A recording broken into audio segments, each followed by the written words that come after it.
Today's Ringer NBA show Heat Check is brought to you by Hotel Tonight. Hotel Tonight partners with awesome hotels to help them sell their unsold rooms, which means you get amazing deals. All it takes is 10 seconds and just 3 taps and a swipe to book. No long, endless lists of a zillion hotel choices. Hotel Tonight only shows you the best deals at the best hotels. Perfect whether you're a planner or if you like to leave things to the very last minute like me, they'll help you out with that. And with Hotel Tonight's HT Perks program, the more you book, the better the deals get. So start scoring amazing deals at incredible hotels and download the Hotel Tonight app right now. And now, Heat Check. He's got smoke coming off his fingertips. He's as hot as a blowtorch. It's a heat check. You knew that was coming.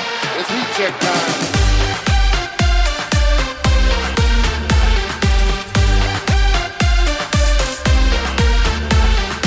Welcome to the Heat Check podcast. I'm your host, John Gonzalez, joined as I am every week by our producer, Isaac Lee. What's up, Iceman? What's going on? How's Philadelphia? So, yeah, you are in LA, as you always are, and I am on the road for the playoffs in beautiful Philadelphia. It was sunny when I got here. Has been raining since, but still wonderful. And I thought it was always sunny. It's supposed to be always sunny. As it turns out, that's a lie. But that's okay because everything else is turning up roses for Philadelphia, and we're going to get into that a little bit later. I wrote a story for TheRinger.com about the first playoff game of the process. You can read that now. We've got some other stories for you, all about the NBA playoffs. Haley and Paolo Uggetti were all over all the games, so you can catch their recaps. Also, Michael Bauman, baseball expert from the Ringer MLB show. He actually, little known fact, started writing about hoops right here in Philadelphia. He's at the Rockets-Wolves game. He has a recap of that, so you want to read that. And of course, the podfather, Bill Simmons. He's in Boston. He had returned to the motherland. He's going to be podcasting up there. I'm sure you'll get lots of Celtics talk after they pulled out a thriller against the Bucks in overtime. And we're going to talk about all the playoff games for the weekend, gang. It was a lot of fun, a lot of crazy games that happened. We're going to have Danny and Justin Verrier on later in the program. Kevin O'Connor will be here, of course, to talk about his beloved Celtics and a bunch of other teams. But first, one of our favorites here at Heat Check. Binge mode at NBA Desktop. It's Jason Concepcion. Isaac, let's do it. Boom shakalaka. He's heating up. He's on fire. All right, joining me on the other line from Ringer LA HQ, it's Jason Concepcion. We just watched the end of the Rockets-Wolves game. I was ahead of you, so I saw everything that happened. You did. Like 40 seconds before you did. What a bizarre fucking game. The Rockets won by 3. Chris Paul they should have won pretty easily, but yes. Chris Paul was bringing it up at the last second, tossed a turnover out of bounds. And then the shot that the Wolves got was Jimmy Butler with a turnaround, weird jumper that wasn't even a three-pointer that would have tied the game. It would have been a 2 even if it went in. That was horrendous. Well, listen, if we've anybody who has watched the Timberwolves over the last couple weeks of the season, and in particular those last 2 games against Denver that got them into the playoffs, their execution down the stretch is not good. It's a combination of things, namely being Jimmy Butler at times seems like the only guy who really wants the ball, and just a strange passivity from the rest of the squad. That was a terrible, terrible, terrible shot, and it looked like a lot of the possessions that were coming down the stretch against Denver in that final game. Yeah, give Jimmy the ball. I'm definitely cool with that. I think he would probably admit that was a bad shot, that he shouldn't at the end of the game when you have a chance to tie it, shoot a turnaround 2. Yeah, that's a not deep great. 2 with a guy draped all over him. Yeah, it wasn't. It was contested. It was just a very strange game from start to finish. Absolutely. Of the games this weekend, I thought the most surprising result up until we just watched Rockets Wolves was the Cavs game that I'm going to talk about a little bit later with KOC. But this one, I really expected this to be an absolute blowout, and it wasn't. And it wasn't for weird reasons. One of which was that Derrick Rose all of a sudden started playing well. Where did Derrick Rose come from? You know, I got to say, I think this was the game that if Minnesota kind of wants to make it a series, they kind of had to get.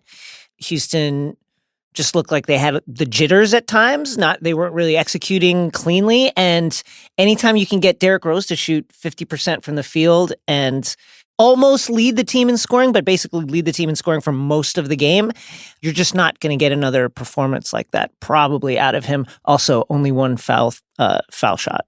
which is classic. I wrote Derrick this Rose. down because it made me laugh. So I wasn't listening to the game, and Marv Albert goes, Derrick Rose has been outstanding. And I'm like, oh no, that's not good. It's a bad sign. It's a terrible sign. It's in the short term, it's maybe like a not that bad sign. In the long term, for the Minnesota Timberwolves, that is not a great sign.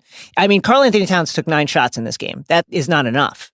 Like, that's got to go way up. It's got to go way, way, way up. We 1,000% have to talk about Karl Anthony Towns taking 9 shots as opposed to Derrick Rose took 14 shots. Yeah. Only Wiggins took more shots than him. Yeah. Wiggins had 15 shots. Derrick Rose was leading the team in scoring for much of the game. I want to know what the hell kind of game plan Tibbs put together that he was like, I know what I'm going to do. We're going to run Derrick Rose out there for 24 minutes, right, and he's going to shoot a lot, and it's going to be good. And you know what? It almost was. It didn't make any sense. Meanwhile, like you said, Karl Anthony Towns disappeared from this game. 40 minutes, 9 shots. What happened? It just can't happen. It really can't happen. And some of that is just a function of Jimmy Butler being here, of Jeff Teague being here, of Derrick Rose's arrival. But his shots have been trending downward. He's averaging the lowest amount of shots per 36 since his rookie year. He is one of the most robust offensive big men in the league. He needs to get the ball and he needs to be cut loose. They need to let him score. They need to get him shots. 9 shots is just not enough. It's crazy. It's the same amount of shots as Jeff Teague. You know, like, he just has to shoot more. He just has to shoot more. He has to get those opportunities. And it looked like for most of the game, it's not even like he was part of the offensive scheme, you know? Like, he just needs to be more aggressive. Yeah, the scheme was really weird. And the coaching staff needs to go to him more, like, in particular. Yeah, they had a chance to steal this game. And like they mentioned this during the broadcast where there were a number of times where, like, and the Rockets are famous for this. They'll switch basically everything. Right. And there were multiple times where smaller guys, Harden got switched onto Towns a couple of times, like in the paint. And Towns, rather than like working down low and trying to get a shot, would, you know, pop out again and go to the 3-point line. And, you know, they were pointing it out going like, what are you doing? You've got a mismatch. You've got a chance to score down low. It didn't make any sense. Meanwhile, Clint Capella had 20 and 10 in the first half, on much of which came on Towns. That was like a really bad game for Towns, so bad that like I almost felt bad for him. I mean, he was nowhere to be found at either end of the floor. It's definitely not the way you want to start your playoff career. Yeah. Not at all. And really a very surprising outing from him. Just a very I mean, it's just like a shocking stat line to see Derrick Rose with 16 points and then Karl Anthony Towns with 8. Super, super, super weird. So weird for the Wolves. Weird for the Rockets, too. Harden had 44 points. He was typically wonderful. Right. Clint Capella cooled off after the half. He only had 4 points and 2 rebounds after that. He had 20 and 10 before the half. Chris Paul playoff things. They were fine. But this is a game like you look at what the Timberwolves did and you would think to yourself, the Rockets were the best team in the NBA this year. Yeah. They're at home.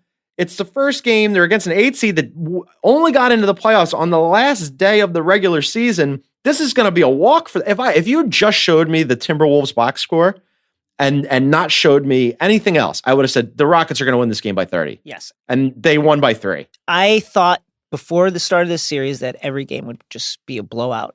Not the case, obviously, in game 1, and that's why I think it's really a weird missed opportunity for them. Never let it be forgotten, by the way, that the Rockets have 3 key people, Mike D'Antoni, James Harden, Chris Paul, who have at various times over the course of their career, and this is not shots, this is just facts. This is no, yes, it is. It's not total shots. I love Mike D'Antoni. It's the heat check. Do it. Those 3 guys have at various points over the course of their career choked at different times. Chris Paul had never been to a conference finals. James Harden put in one of the most perplexing performances ever from a superstar in a closeout playoff game last season. Like, truly mystifying playoff game. And, Mike D'Antoni just was never able to break through with his son's teams. So it's not out of the ordinary to consider that they might have had some jitters, especially at home where they're the favorite, so much riding on them. And the Timberwolves really don't have any pressure on them. Like their pressure was just getting here. So I think this was really this is a missed opportunity for the Timberwolves. Of course, I'm like, that's not that's kind of obvious to say that, but I think this was their best chance probably to really steal a game. Yeah, we're not worried about the Rockets, I'm right? not worried about the them Rockets at all. are still going to be fine. No, I think the Rockets will figure all of this stuff out and will just roll from here on out. I think so too. It's interesting that you mentioned that they're going to roll from here on out. You know who's already rolling? The Philadelphia 76ers. Oh my God. Ice, I don't know if you have the song ready. I'm sure that you do because I make you play it every week now.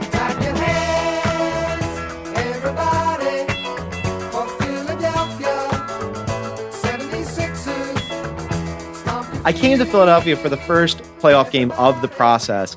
And JC, I thought like the Heat were going to be a really tough matchup for the Sixers. Yes. They might still be eventually. Yes. They were the team of the Bucks, the Wizards, and the Heat. They were the team I didn't want to see the Sixers face.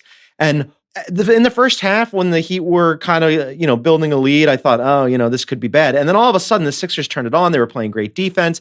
They end up rolling the Heat. Yeah. Now I'm thinking maybe it's a sweep. I don't know. It's too much for me to process with the process because I'm not used to nice things happening in Philadelphia. And everything here is just really fantastic right now. It really is. I think the first thing that I didn't really expect was that counterintuitively, I think Whiteside is strangely worse off with Embiid out of the game.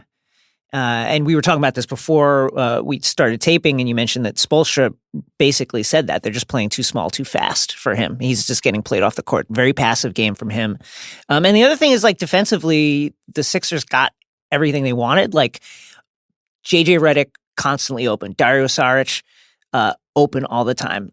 Ilyasova open. Like, all of their three-point attempts were just like wide open shots from the ball movement. And it was a scary performance for the Heat because even factoring in the fact that Dragic had a down game, I don't see how they get better. Like if this is how it's going to be for Whiteside the rest of the series, I don't know where the rest of the scoring comes from. And it's just going to be, and then if you play him off the floor, their defense takes a hit. It's just very tough.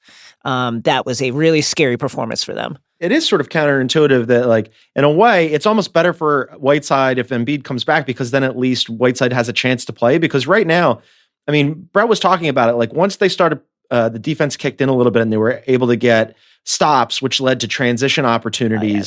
That was it, man. They ran them off the floor, and then they ran off everything. They ran them off the floor.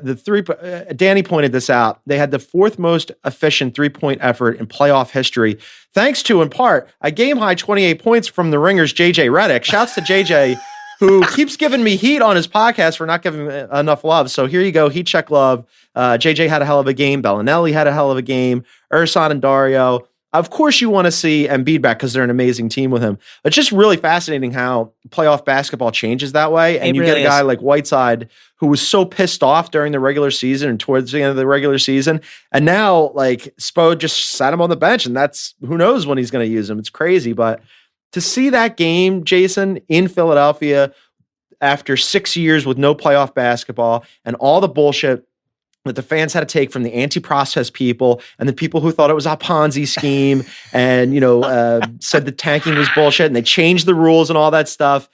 To see them, the arena was so loud. It was so loud. I had to scream to talk to people. It was amazing. What was the vibe from M. Night Shyamalan? M. Night looked absolutely ebullient on television. He looked like he just couldn't believe what was happening. Also, there's these three dudes that always are like the third row at every home Sixers games that look like every low level Nicky Scarfo associate, like from Philly.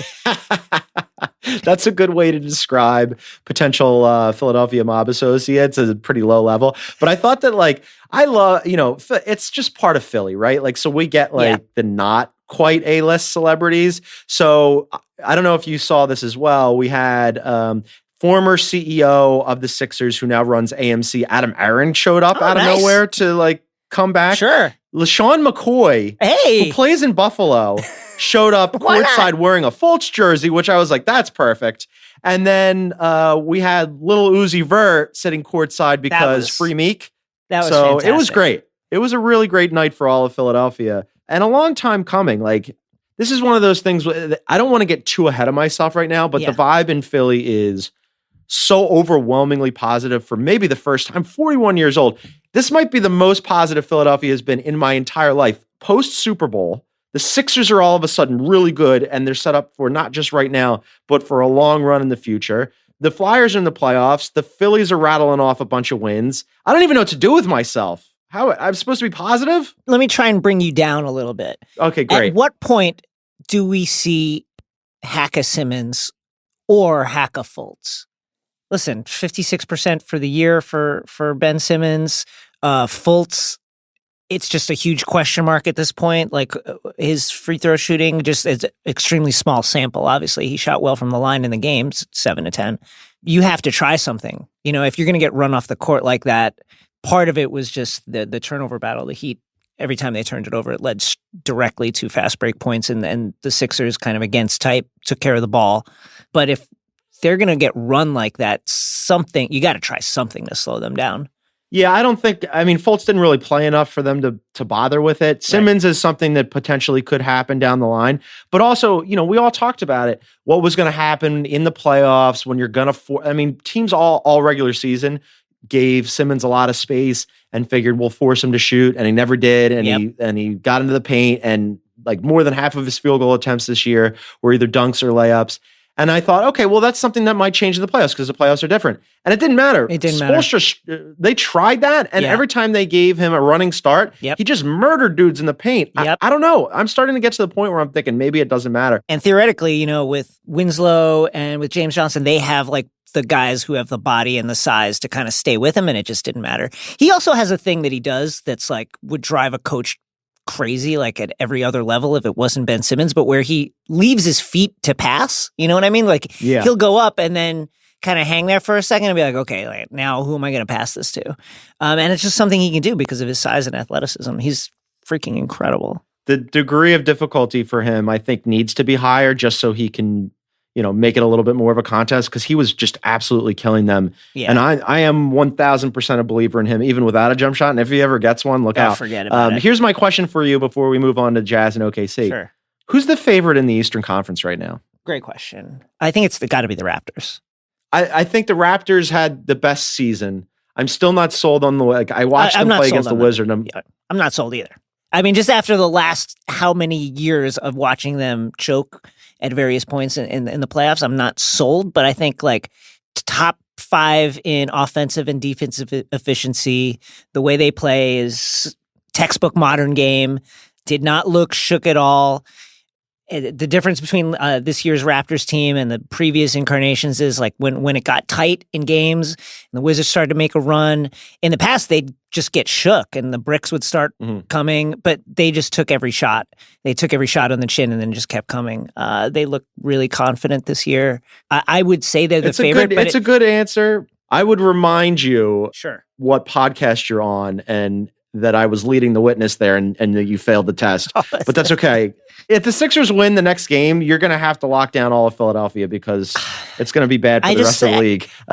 Listen, I have kind of mildly doubted the Sixers all season, and each time they have surpassed the limits the theoretical limits I placed upon them. So you should be happy that I'm still not ready to anoint them the favorite yet. I mean, listen, Ben Simmons in his first playoff game, is someone going to figure out how to make his lack of shooting hurt him? Maybe, maybe not. Embiid is a question mark. Fultz, we've seen like barely anything of him, but what we've seen has been good, and you just never know. So, like, you can't bring me down. I'm on a high. They look incredible. I refuse to let you bring me down. I am rooting for them so hard. All right, I'll take that. All right, last one for you. We had Jazz and OKC before we get you out of here, and then of course we're going to talk about your next coaching hire. Oh my God! But first, Jazz and OKC. I thought this was going to be the most intriguing series because the Jazz could have been the 3 seed. They fall back into a 4-5 matchup with OKC at OKC.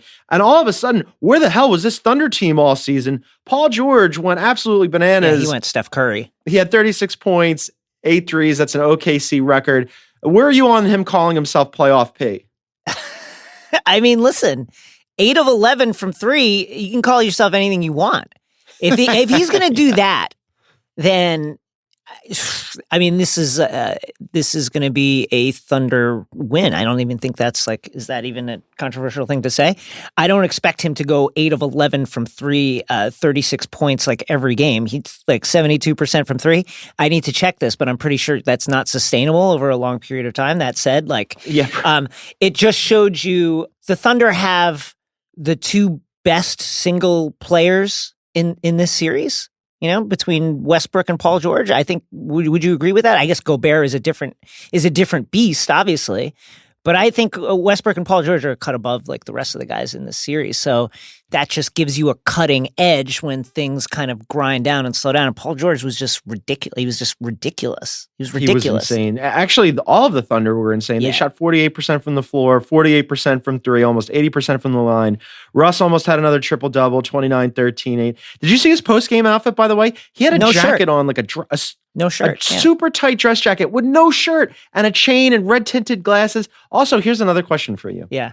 Does he shave his chest for that? He seems like a hairless gentleman, like naturally, but he might. I think he might do that.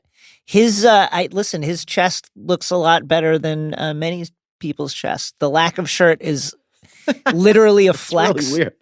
Imagine just being like, you know what I'm going to do today is not wear a shirt. Just not bring a shirt to work today. He went to work without a shirt on. You have to win the game when you dress like that. Oh, right. What happens if they lose that game and he has to like put on his jacket without a shirt and drive home?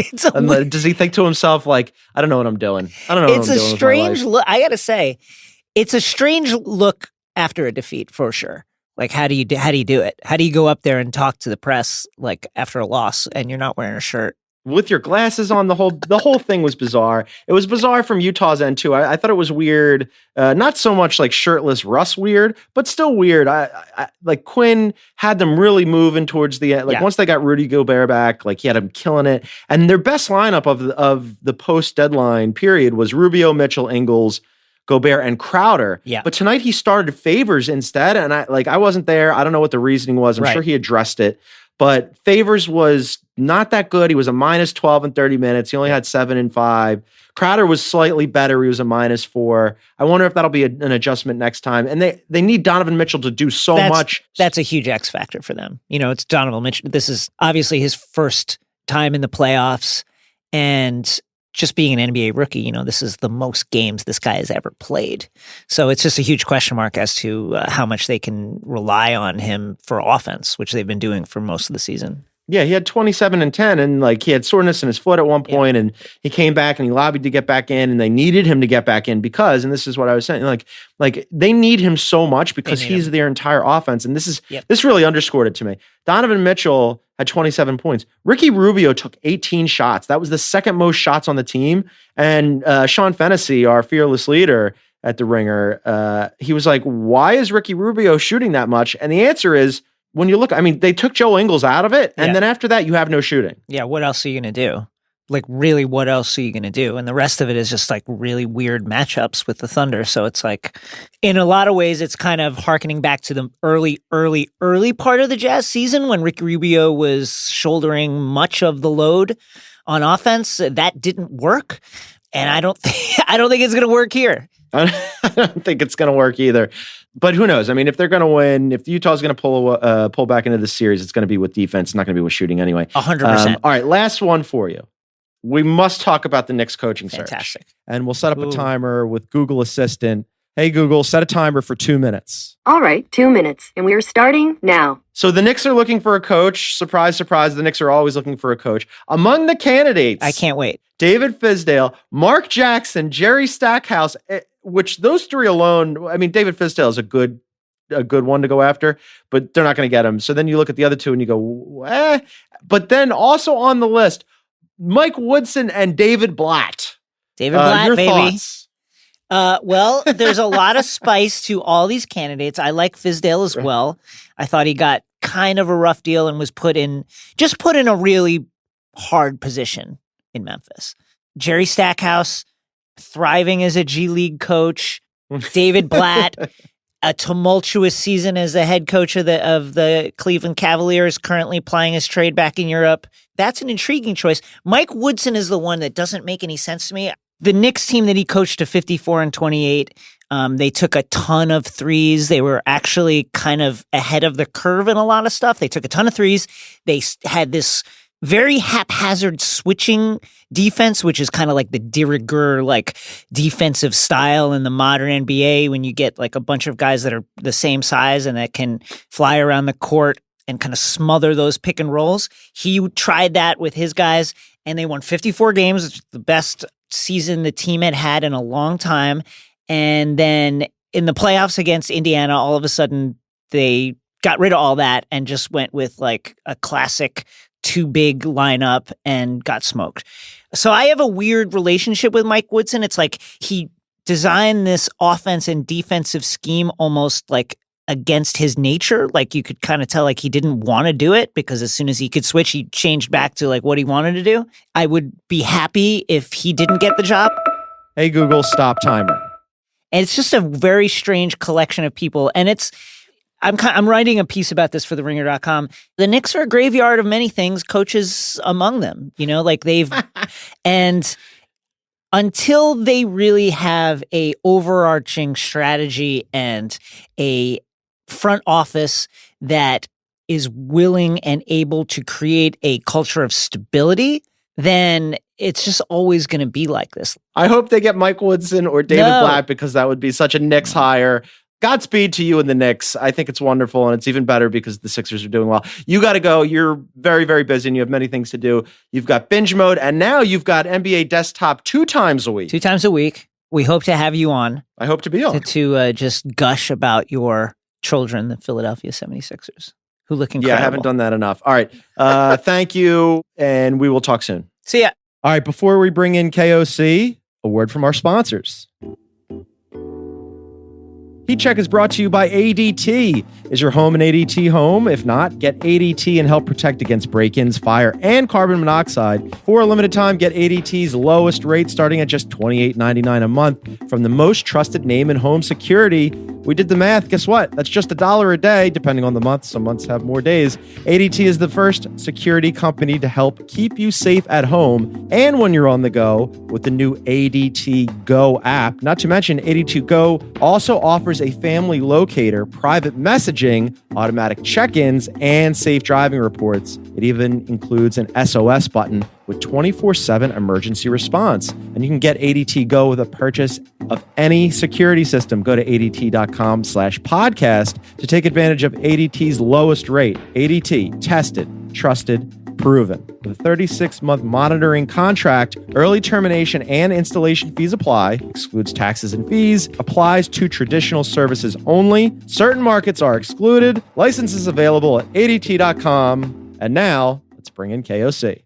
He's heating up. He's on fire.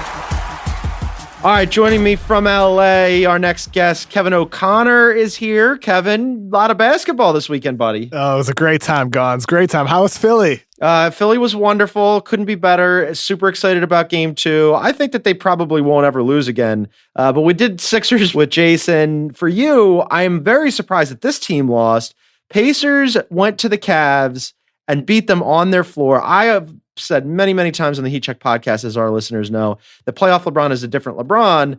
LeBron said before the game, it's like the Hunger Games. Let's see if we can keep it going. Extremely narrative voice right now by me. They couldn't. First time LeBron has lost a first-round game since 2012, KOC. Breaks a streak of 21 straight first-round wins. The Pacers led by as many as 23. I mean, LeBron had a triple-double, but it didn't matter. I was just talking to Jason Concepcion before coming on with you about this game briefly, and it's a type of thing where I thought it was going to be a close series, right? And I still think that way after one game, even though Indiana won by 18, they really just dominated the game. They're just out-toughed Cleveland. But watching the actual game, I wonder who on Cleveland exactly stops Victor Oladipo? Who is it? Yeah, this is a really good point, and they brought it up in the game broadcast. When you look at their team, and this has been a problem for that. We've talked about it before. There's been a problem. Their defense has been a problem all year, and you look at this team for Cleveland, and you're absolutely right. Like, who do you think could possibly lock him down, I don't think anybody. I mean, you really don't have. I mean, maybe George Hill would have the best shot, but LeBron? That didn't work out. Are you going to ask LeBron to do it too? Does he need to do literally everything? I guess you'd have to. I guess he might have to right now because nobody else did anything. So LeBron James had, as I said, a triple-double. And then after that, Larry Nance Jr. was the only other player for the Cavs to score in double figures. Kevin Love didn't have a very good game. George Hill was only out there for 19 minutes. They barely played Rodney Hood as well. Jeff Green was horrendous. He played 27 minutes, awful. Went 0 for 7. I mean, this is a bad look for them in this first game. Did you see Kyle Kuzma tweeted earlier, reminds me of the 07 Cavs, and then he deleted it? He shouldn't have deleted it. It's the truth. It really is the truth. This Cleveland team has a really, let me backtrack. It's the worst team LeBron's had this decade. He's gone to 7 straight finals, and some of the teams were better than others, some were worse than others. This is the worst one this decade. And that's why it is so similar to that 07 team where they're relying on like Boobie Gibson, guys like that. Anderson Varejao, who is young, not even quite in his prime. That team was so weak for Cleveland in 07, yet LeBron managed to bring them to the finals. Of course, they got swept. And this year's team feels a lot like that, where there's going to be no easy series for Cleveland. This Indiana team is extremely tough, and it's not just Oladipo. They have a lot of good players on that team. Sabonis was terrific. Bogdanovich did what he had to do on the offensive end of the floor, providing spacing, granting the shots didn't fall. Miles Turner was solid off the bench. Lance Stevenson did Lance Stevenson things. They're a tough team, and it's been like that all season long. This is really nothing new. You wrote about them. You spent time with that team. They're tough, John, aren't they? Yeah, and I think that's something that we need to talk about because on the one hand, the Cavs were horrendous. Yeah. And you are absolutely right. Like, this is probably the worst team LeBron has had in a very long time. So, they lose with LeBron on their home floor. A lot of sirens should be going off right now. But that also takes away from the Pacers, who all season long, they've been doing things like this. And all season long, and I did write about it, like, they don't get credit for it. It's kind of like they played the Kings, right? And they beat the Kings in one of the final games of the season as they were coming down the stretch with this really long road trip. And I wrote about this is in the piece. Willie Cauley-Stein didn't get out in time on a 3-pointer by Oladipo. And afterwards, he was like, I can't believe they beat us. Basically, I'm paraphrasing, but his whole thing was, I can't believe I didn't stop the 3-point attempt. He shouldn't have gotten it off. It was my fault, blah, blah, blah. And I'm thinking to myself, like, we had a whole season worth of evidence that Indiana is good. And now we have a whole season plus a playoff game. And still we're looking at how the other team failed and not how the Pacers succeeded. And the Pacers succeeded. Like you said, this is a deep team. They play a lot of guys. And those guys are good, and like it's not just Oladipo. Like they play as a team, and it's been really amazing to watch. Oh, and by the way, they also played Cleveland really tough this year too, right? It's not like they just beat up on bad teams or like we've seen teams like that in the past where they're just really, really good versus bad teams, but they don't beat up on really the top teams that they have to beat to have success in the playoffs. Indiana had success against Cleveland in the regular season. And it's translating so far. Granted, it's just one game, and you can't overreact. The odds are with LeBron James, it's going to go 6 or 7.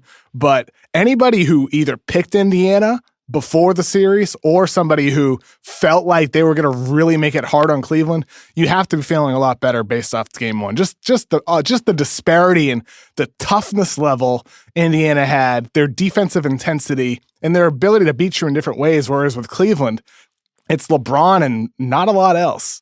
And you know what? JJ brought this up last night after the Sixers game, or 2 nights ago, by the time people listen to this, that, a playoff series, it's like an old basketball axiom. And also Doc said it all the time, but it is true that the series doesn't really start until somebody beats you on your floor. And it already happened for Cleveland, which, yeah. Look, the whole like, hey, LeBron's going to handle it, we're going to be fine thing, I think you got to be really nervous about that. Not only that, because of the way that the first round is so spread out, they don't play again until Wednesday night. They have a lot of time to think about this. Wow. What chance do you give the Pacers to pull this out now? I didn't pick series like as games. I picked Cleveland. I probably would have said in 6 or 7. I still think Cleveland wins the series in 7.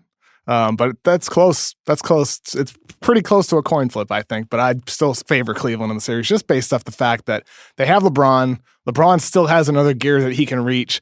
And I think some of their role players are going to be better than they were in that game one. I think so too. But if I was a Cavs fan, I'd be really nervous right now. I'd be sweating. Yeah. All right. So let's talk about Bucks Celtics, which probably the game of the weekend. Celtics pulled it out in overtime. Terry Rozier, 40 minutes, 23 points, hit an amazing shot with 0.5 seconds left in regulation when he stopped on a dime and hit a step back three. And Eric Bledsoe, I don't think still knows what happened. And he slammed on the brakes basically like Mav in Top Gun, and Bledsoe flew right by him. But then the most of it, Chris Middleton, what was that play that Joe Prunty drew up out of a timeout where it was basically we're not going to get the ball in anywhere near the 3-point line, so we'll just have Chris Middleton heave one up from Medford, and he did. That's a Boston reference for all my Boston people. He did, and it went in, and they went to overtime, and then they lost. What a crazy game! It was wild, and then with Prunty. A lot of people expected the Bucks to go to Giannis Antetokounmpo at the 5, putting him at center, surrounding him with shooters, and that didn't happen until way late in the game. And it kind of worked for the Milwaukee Bucks, at least for a while. And it still required that miracle effort by Chris Middleton to send it to overtime. Yeah, and you mentioned Giannis. Giannis was really good, but he was also barking at the refs again. He had almost triple-double, 35, 13, and 7. He had 3 steals. He fouled out with 13 seconds left in overtime, and he didn't believe it was a foul, and he was pissed off about it. But earlier in the game, and towards the end of regulation, he got a similar call in his favor when he basically dove on Jason Tatum to try to get a jump ball. Oh, that was weird. And he got it instead of getting called for a foul. It was way late on it, and the refs gave it to him anyway. So I don't know why Giannis was complaining about that. But Jason Tatum too, KOC. Jason Tatum has had a weird season. Simmons mentioned this on Twitter. He was really good to start, and then he hit the Ricky wall, and there were some injuries, and then Kyrie went down, and Marcus Smart went down, and all of a sudden, Jason Tatum is flourishing, and he's really figuring it out right now. Yeah, it's a lot similar in a way to what Ben Simmons did for the Sixers, where he's just exploded at the end of the season. Tatum has really elevated his game ever since, like you said, around the time Kyrie went out, because Boston has putting him into more on-ball actions. They're putting him in more dribble handoffs, more pick and roll, more off-screen actions, and his efficiency as a scorer hasn't taken a hit. He's improved his playmaking. He made a awesome pass, a whip pass. I forget to who it was in transition, but that was the type of play that people wondered if he had that in him. A lot of evaluations questioned his passing ability at Duke, but man, he has really elevated his play. Still only 20 years old. He was fantastic. Just turned 20. Fantastic.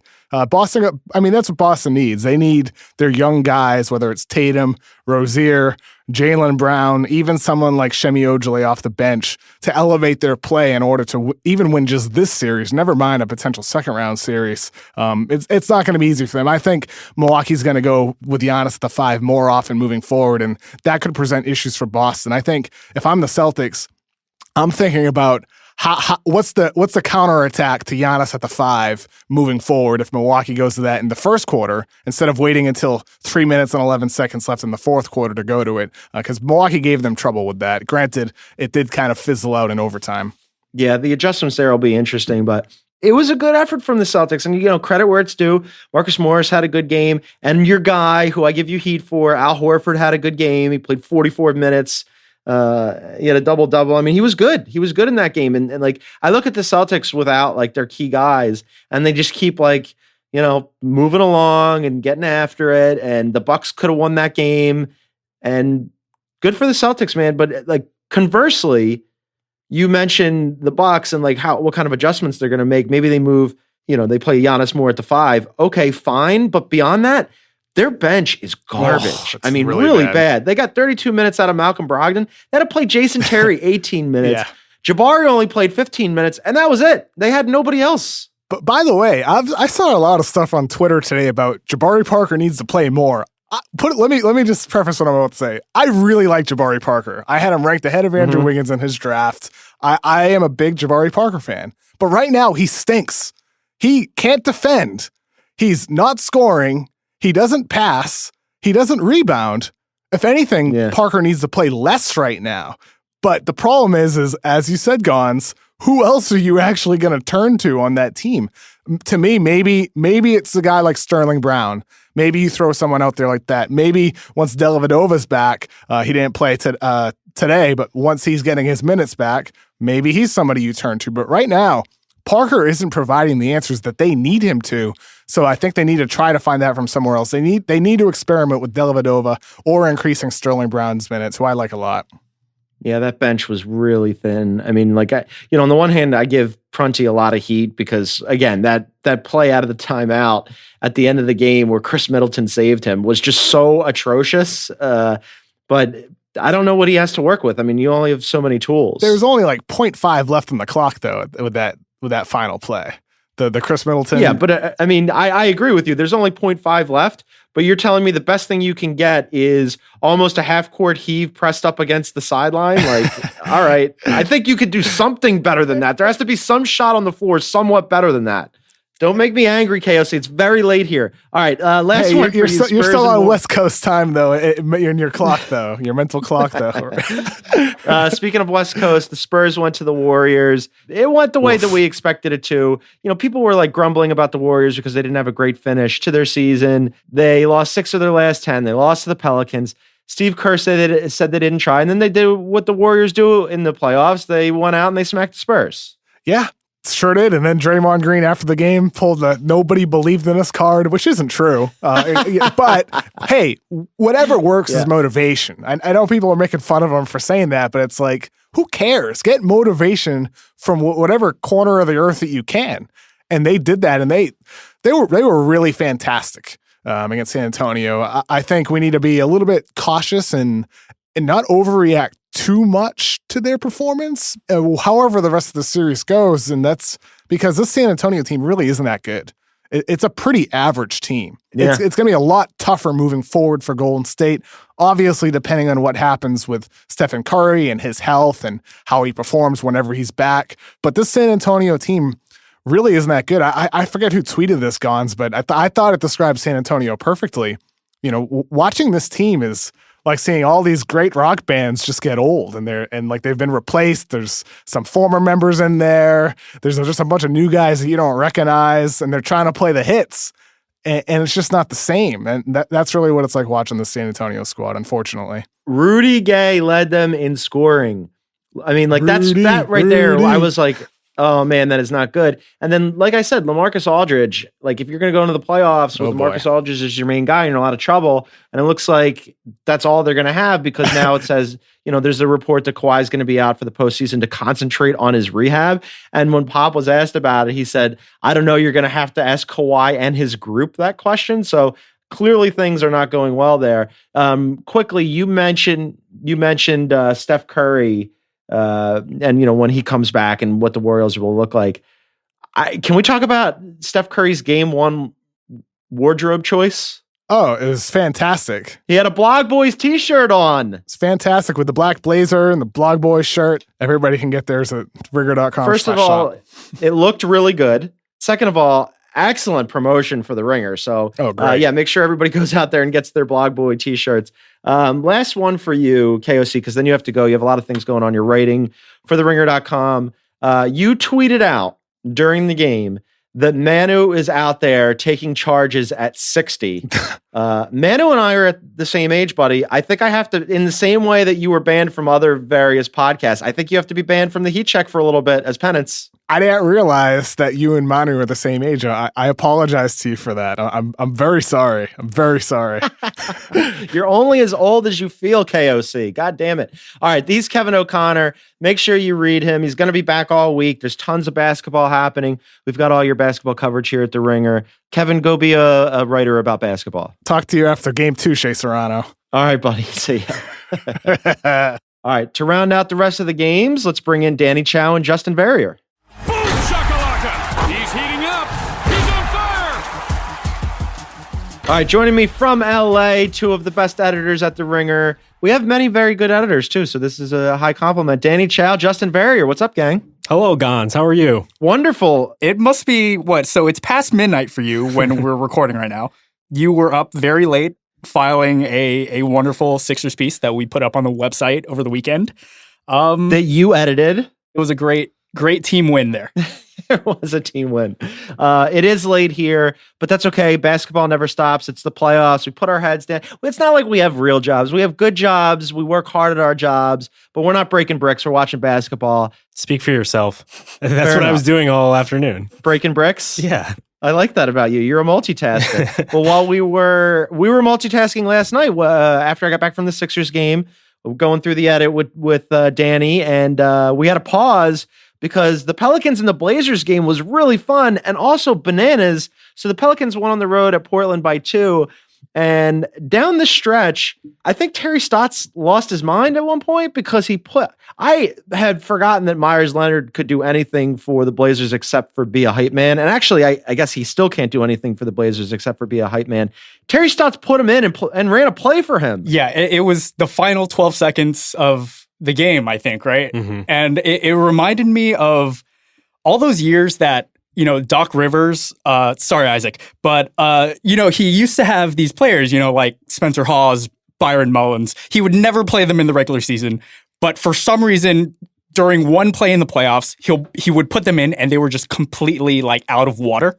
They just had no idea what to do. And that was kind of what I think Terry Stotts pretty much set, Myers Leonard up for failure. Even though it was a great play that he ran, but Can I just pause for a second? In fairness to Terry Stotts, Myers Leonard sets Myers Leonard up for failure. But yes, I hear you. Like it wasn't a smart move. Justin, you put this on our Slack. You said that Stotts was out gentrying Gentry because at the end of the game, he also had a play that was supposed to be, apparently, this is what the Blazers said afterwards, it was supposed to be a designed three-pointer, but the Pels took it away. So instead, what they got was Pat Connaughton getting blocked by Drew Holiday, and that was the end of the game. Yeah, not just any block. It was Drew Holiday just pinning it to the glass. And as people pointed out on Twitter afterward, Drew was already walking away from the play before Anthony Davis had even fully corralled the rebound. The last couple of minutes of that game was just insane because as we were all talking about on that very Slack, Gentry just going full 7 seconds or less, never calling a timeout. I don't know if he called one late there, but like pretty much ran his guys ragged himself to the point where the Blazers were even able to get back into that game. There were so many long passes that just went nowhere. Right. I had no idea what was going on. It was a complete weird meltdown. Plus Dame and CJ just happened to start hitting threes. Mm-hmm. It was just like a perfect storm of, oh my God. So the Blazers they're back. Yeah, you guys know how much I like the Blazers, and I thought, they're at home. They got the 3 seed. They ended up at the very end of the regular season beating the Jazz so they could get the 3 seed and play the game at home. And I'm like, all right, this is good. They're working it out again. And then all of a sudden, like Stotts had said, he was going to start the series with Nurk and see, how much time he could play him against AD, because during the regular season he hadn't really played him against AD.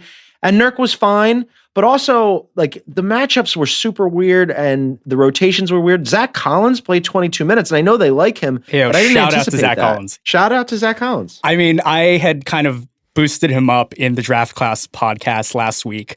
Charks kind of shot me down, even though Zach Collins is Charks' guy. But he was just like, yeah, this guy's going to be sacrificed at the altar of Anthony Davis.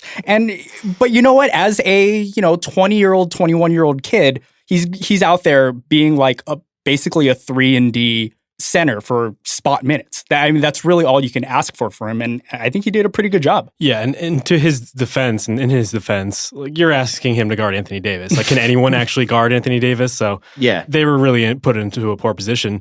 The one thing I thought was really interesting, and I said this on Twitter afterward, was I thought Drew Holiday having the game he did on the night where the process came to fruition was particularly apropos. And obviously, Drew is a huge part of the Pelicans' success this season, obviously a big part of this game, as we mentioned the block earlier.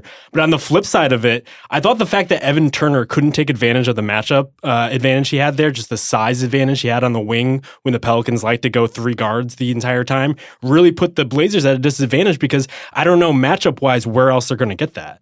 This is kind of a situation where you look at it and you're like, oh man, the Blazers really, really miss Mo Harkless. Yeah. As a guy who can actually space the floor and not kind of moonlight as a guy who might be able to hit a 3 sometimes in Evan Turner. With Evan Turner in the starting lineup, it's kind of iffy. Yeah, so the Blazers said, though, afterwards, they were like, look, we think we like the way that the game went for us. We got good shots. And like, I was kind of skeptical about this, but Kevin Pelton actually tweeted this out, or maybe I saw it on ESPN, but either way, it was a Kevin Pelton thing. He went back and did like the shot quality numbers, and of the teams in the first round, only the Warriors had a better shot quality. So they did get some good looks, but you're right. I mean, like, it just didn't work out. And then conversely, everything seemed to work out for the Pelicans, especially Anthony Davis was an absolute monster per usual. Justin, like you said, you can't stop him. And then Drew Holiday was super efficient, 21 points on 50% from the floor. He played amazing defense. Micah wrote about him. Go read that on the Ringer. Like, good for Drew. I always liked Drew. And, he helped start the process off by getting traded. So I've always appreciated that. But here's something I wanted to run past you guys. I didn't think that this was going to be much of a series. It clearly can be. But Alvin Gentry, after the game, said he's a believer in playoff Rondo. And I was like, oh, no. I know Rondo had 17 assists, but are you guys a believer in playoff Rondo? I don't really know what playoff Rondo is at this point. I know he did a good job of moving the ball, and defensively he had his moments, but to be honest with you, like, Ian Clark was just as big as Rondo was in that game. I mean, I think someone said this on Twitter, and I can't give them proper credit because I forgot who it was, but I think playoff Drew Holiday is way more important than playoff Rondo. I think Anthony Davis just being the best player on the floor is way more important, and Niko Mirotic being a hot-blooded human who can run around and do things. Right. Yeah, that's huge for them. The front court was way more important in this game than Rondo, playoff or regular season. I want to get, in addition to Blog Boys, I want hot-blooded human as our next show. I totally meant warm-blooded, but it's fine. Whatever. It's better fine. That way. Right. You came up with it on the fly. It's brilliant.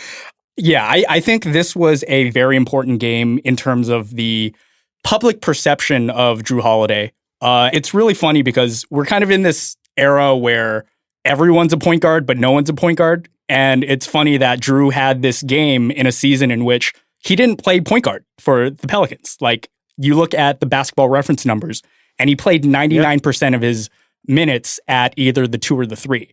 And so having Rondo being a guy who can, obviously he plays at a completely random pace and a completely random thought process to the rest of the team. You just kind of have to live with that. But it allows Drew Holiday to kind of focus on what the team needs him to be.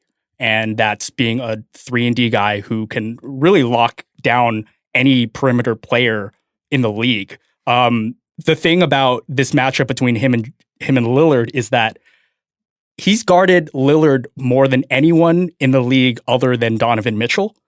And in Saturday's game, he defended on 78 possessions in the game, and 47 of them were against Lillard. He completely locked Lillard down. That's huge. It was a rough night for Lillard, 6 for 23. It's a series now. Also, the other series that we didn't get to yet, and the last one for you guys before we let you go, Wizards and Raptors, rough game for John Wall as well. He had a similar shooting night to Damian Lillard, only made 6 of his 20 shots. The Wizards lost to the Raptors, and we'll get to the Raptors in a second. But I'm going to channel KOC, who was on right before you. In our Slack, he said that John Wall is the worst elite point guard in the NBA. What do we think about that? Is he? I don't know. I don't know if that's a real indictment, because if you're an elite point guard, you're an elite point guard. But it's select company. But he certainly did not help the Wizards in that game. That's a take that he's been kind of, sharpening over the past couple months. It's been dropped a couple times in the Slack. It might have popped up in one of our Slack posts that eventually make it online.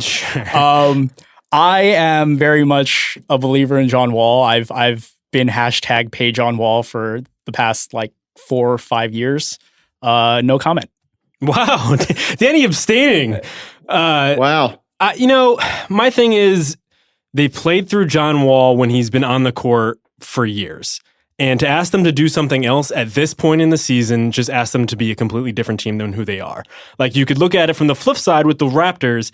I think you talk about how teams change in the postseason so much, how they get away from what they usually do. The bench is shortened, but you look at what they did, and they basically recreated the success they've had all season. Now, on the flip side with the Wizards, what do you want them to do? Do you want them to figure out a completely different way to play? Obviously, the everybody eats era of the Wizards produced some more wins, but I don't know if that had longevity, 1, and 2, if you can get that going with the personnel. I just see a few misplays from Wall. Maybe if he doesn't just try to jam it down the Raptors' throat onto those late possessions, they get that back. Maybe Beal plays off him a little bit better, and this is a different ballgame. Yeah, Beal had 19 points. He shot 8 for 17, but it was a pretty quiet kind of like invisible performance from him, in my opinion. So, you get maybe 6 more points out of him, and suddenly this is a different game.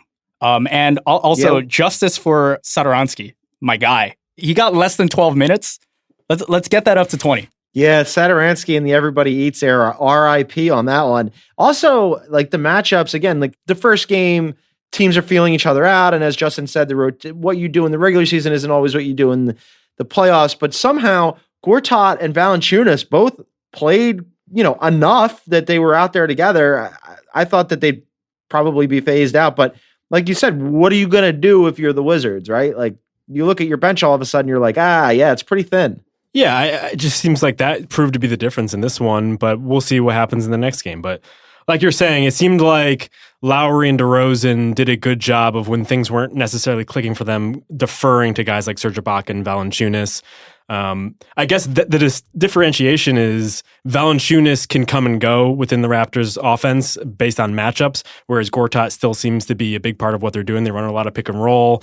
He's going to be out there setting the screens. He's going to be out there trying to play defense with whether or not like his guys are helping him out, which is something we'll hear about from him perhaps later in the season, in the postseason. But for me, I don't know. I'm still up and in the air in this one. Danny, as the resident Raptors fan of the Ringer.com, how are you feeling about your Raps here? I just think game one was everything that Dwayne Casey had kind of prepared his team to become. You got really, really good early minutes from OG Anunoby, who scored quite a few points in the first quarter, I believe. And, I think a lot of kind of blog boys were a little bit concerned about the lack of Fred VanVleet, who was sitting out with a shoulder injury. But I was always kind of under the opinion that DeLon Wright was their more important backup point guard because he's 6'5", 6'9" wingspan, can kind of be a guy who can seamlessly defend across a couple positions in a way that Fred VanVleet can't. And you saw that in what we got out of him yesterday. I mean, he scored 18 points. He was second leading scorer on the team. Like, Dwayne Casey has built this team so that these nights where Lowry's only scoring 11 points or DeMar DeRozan can't even get to 20 points, where these games are games in which they aren't necessarily going to be, in such a tough place. Yeah, and we should also mention that the Raptors snapped like a really weird streak where they lost 10 consecutive game ones until they beat the Wizards. And afterwards, Masai Ujiri, according to reporters, said, like, fucking assholes, we won game one. And I wonder, who do you think he was directing that at? Do you think that was like directed at us at Blog Boys, or do you think he was just like relieved that they fucking finally snapped that streak? He's still on fuck Brooklyn. It's still directed at Brooklyn. What a potty mouth for a general manager. I kind of like it, but it really is a nice contrast to him as this man in a 3-piece suit, like resplendently dressed, just out there, just cursing everybody in his path. I am Team Masai. The Raptors have been a revelation this year. Good for them. They pulled it out. They beat the Wizards. They snapped a streak. They've been a good team all year. So good for the Raptors. And good for you guys for coming on the Heat Check podcast. We appreciate it. We appreciate everybody else who was on the Heat Check podcast today. KOC, and we had Jason Concepcion. And you can listen to all our Ringer podcasts. KOC and Verna will be back on Tuesday. Group chat has been moved to Wednesday, late Wednesday night after all the games. So these two guys will be back. Draft class on Friday. And of course, Bill Simmons, he talks about basketball all the time, so you listen to the Bill Simmons podcast as well. So thanks to everybody who helped out. Thanks to Isaac. We will be back next week, probably from Washington, D.C., maybe even with Joe House. Thanks for listening to the Heat Check podcast, guys. Bye.